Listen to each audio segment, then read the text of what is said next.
The most dangerous people to be around in your life are people who have nothing going on with their life because they are trying to take from you whatever they can get to fill up their life because they think they're incapable to do it for themselves. Amazing example, relationships. You don't want to be in a relationship with someone who can't make themselves happy with valued actions, with passions outside of the relationship, because then you are their only chase, you're the only goal for them of happiness, to get their feelings out of the relationship, the love, and they are going to do some drastic things to keep you by maybe manipulating, or when the relationship is over, do some dangerous stalking stuff or even more messed up things. If you are that kind of person that always loses themselves in toxic relationships because that other person has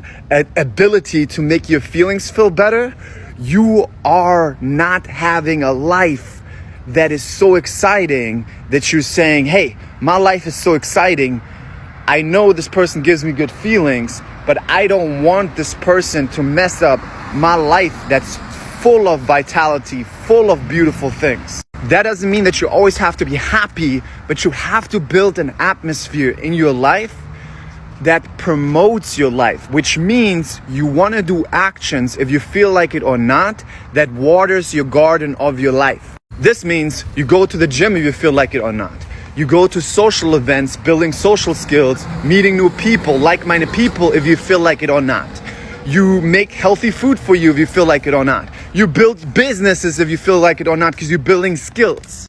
That over time will build a beautiful garden for you, even if along the way sometimes you didn't feel like doing those things, and that garden will be a source of your happiness.